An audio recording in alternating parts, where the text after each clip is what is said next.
Hi all, this is Skate, and I'm going to make a Giggle Stick Part 2, looking at the Jagdpanzer E100. I previously made a video on this about 2 weeks ago, and I mentioned in it that I have tons of footage left over still. And a couple of people went, yay, would love to see more, and a couple of people went, ugh, hate this tank. But, at the time of this video going live, I will probably be in Asia, actually. Then when I get back from there, got my son's birthday party weekend, and then about a few weeks after that I'm getting married, so obviously away on a honeymoon somewhere. Before anyone comments, yes, I know my missus' name in the game is already Mrs. Extreme. Reason being, we didn't want to pay the 5,000 gold just to change the damn name. Damn, that makes me sound cheap. But we knew it was happening at the time anyway, so when she did change her name, because it was Skate Extreme 2, she just decided to change it to that. Nonetheless, tangent already. I've commented probably 1,000 times in videos that I've got so much backlogged footage, a month old, 2 months old, or actually there's some going back a year, which I'm just not going to use now, am I? But the more recent stuff, WZ121, 113, Batchat Tier 9, the Tier 10 Batchat, loads of stuff I've got backlogged I haven't been able to make videos on. So being as I've been limited on time recently to allow me to play the game as often as I would like to, it kind of seems a perfect time to catch up on all those videos. So I've pre-recorded a couple already, and they will be sporadically placed on the channel over the coming week. The problem I have with travelling and Blitz is quite simple. When you're sitting in an airport, yeah, you've got 3G, but sometimes you're in different countries, and as a result, well, you can't really play Blitz. It's one of the only mobile games which I find most frustrating, because ping is so essential in this game. I mean, even PUBG is a comparative. Yeah, ping is just as important on that, because somebody may see and shoot you first while you're stuttering around the map. But you've got that little bit more time because it's easier long range. I say easier long range, it's just that little bit longer in playstyle. So I've played some Blitz, not a huge amount. I've played some PUBG, and in fact, I found myself playing a game, Clash of Clans.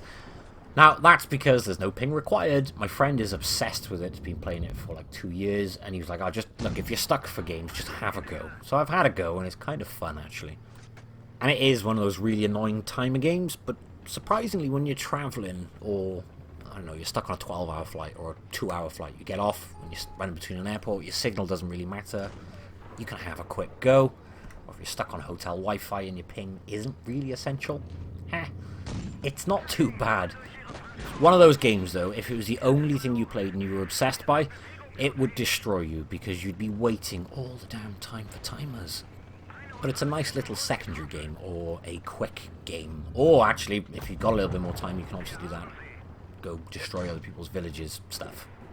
But anyway, we're not here to talk about that. We're here to talk about the Jaegeru, or the Jagdpanzer E100. But yeah, because I thought an explanation is required as to why videos have been quite sporadic.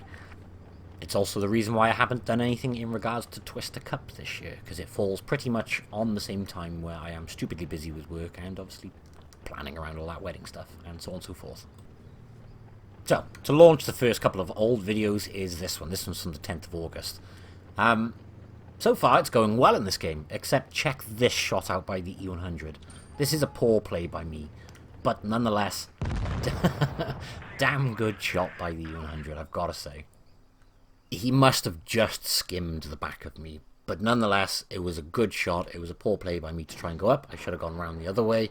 That way, at least we would have had him pincered between my E100 and me. So that was a poor play on my behalf, I think. Now it's just a case of my E100 versus their E100. And judging by the chat from both teams, you can tell it's not going well on one party's behalf. He did have a couple of bounces prior to me flicking over the screen, sadly. Nonetheless, it was a loss, but it was still an interesting game, so I still wanted to incorporate it and include it. Bit of a bummer, but it's entirely my fault in my opinion, because I shouldn't have gone that way. It was big, slow, heavy tank trying to go up a hill, E100 coming down a hill. Obviously, it's going to be faster. So that's my poor play, but the idea at the start of that map and the start of that match was to support my mediums. And I would have liked to have done the same here. On this map starting this side, if I'm in a big, heavy, slow, big gunned tank destroyer, I love to go right, and the reason I like to go right is you can address medium tanks making their way towards A. You can see the Foch is going that way as well, but also you've got some brilliant overwatch going down onto D, possibly even giving you the opportunity to reset D, but also anyone poking their heads out to try and shoot at C, you can get some wicked cover fire and long range shots on there. Now, I am in a platoon in this one. I'm in a platoon with a Grill, and he has gone left with the rest of the team. So it's only me and the Foch this side. Now, the Foch has spotted 2 mediums, and he started reversing back if you look at the minimap. And I'm trying to possibly reset D. Not going to get the opportunity, but as I mentioned, there's people poking their noses out. So I'm going to get one shot to try and soften up the Jagdtiger, and I'm going to turn around and try and help the Foch. However, in the time I've done that, he's lost a huge chunk of health. And they've given up capping A, and they're pushing on the Foch. Obviously, they think he's alone. Now, my mindset at the time was hoping they would stay in A, which gives me enough time to soften up one target, turn around, and help him by the time they rush out of A. However, they gave up with A and thought, right, let's get this lone target. Of course, they've come around and seen a Jag. I've managed to soften up this T-62A, and you'll notice it was touch and go on firing then, so I just didn't bother firing to save the shot. I was better off in this circumstance making sure it's a guaranteed shot. Thankfully, my team buddy Grill, you can see in the background, is on his way back. Gets one into the side of the pattern, which is a massive, massive help. It's allowed me to just finish my reload, turn around, and get one straight through his upper plate and finish him off. In the time of doing that, the T-62A's made his way round. I'm desperately hoping he runs into the side of me to pull forward, but he breaks just in time. So, he's stuck though, which allows us a little bit more time to pry him up the building, stop him from penning us with the angle, and splash in his face and finish him off. So, A's not capped on this side, which means it's equal level pegging on bases, and we're equal level pegging on tanks so far. And obviously you can see there's tanks still out in the open, which gives me more long-range support shots. I go in for the Jag, you can see it goes straight on target, but the E100 on my team just gets a shot in first. And in the time I have said that, we've gone from 5 tanks on my team down to 2. So it's 2 versus 4. There's a mouse by there, obviously perfect opportunity to get a shot into him, try and soften him up as he's flanking that team player of mine. Here's the dilemma. A lot of people would say, just run in now, you've left him to die. No. My idea here, quite simply, is to be Overwatch. I'm a one-shot to every tank down there. Even the 50B, I'm touch and go, whether I'm a one-shot. So what use am I rushing down there and dying right next to the E100 while we're both out in the open outnumbered? Instead, I am being of use. I've managed to delete one of the tanks, but in the process they have rushed and deleted my E100. Now, other 2 tanks, thanks to the alpha on this tank, are a one-shot, except this one, unless I can land a HE. Now, there was the potential to finish that guy off with 1 HE shell, but we didn't manage it. But we still had a nice high 1,200 plus damage roll with the HE. Quite simply, it's really softened him up. Now, there's 3 targets rushing me. All of them to this tank are a one-shot. Even the mouse, providing I can pen him with AP, not heat. HE, however, is ridiculously handy for targets rushing out to cross from cover to cover, like that T-30, and just splashing him to death. But the mouse and the 50B are both coming at me at the same time now. And like I said, I've got to make sure if I'm penning that mouse, it's done with AP. Now, if he came up and angled his turret a bit more as he came up the hill, then it would have made it a bit more challenging. But I think this thing still would have done it with no issues.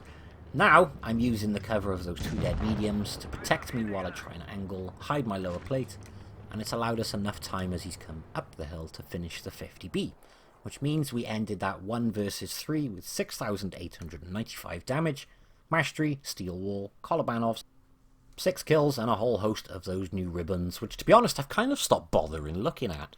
It's a bit weird them being on this page, I think. In the game I think it's really helpful, but I think they should have a new tab for just those ribbons afterwards.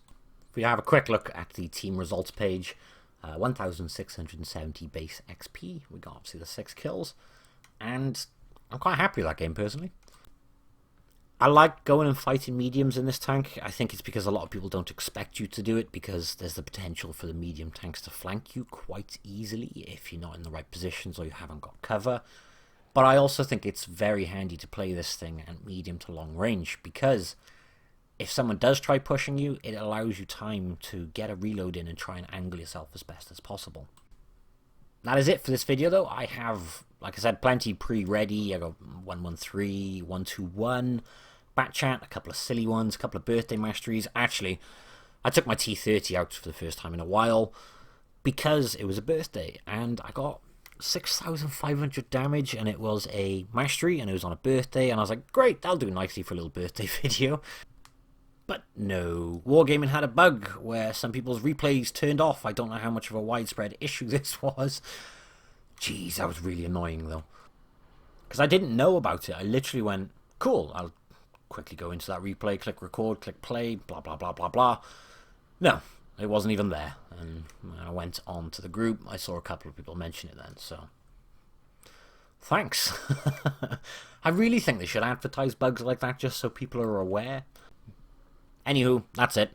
Hope you've enjoyed it. Thank you all for watching, and I will catch you in the next one. Bye-bye.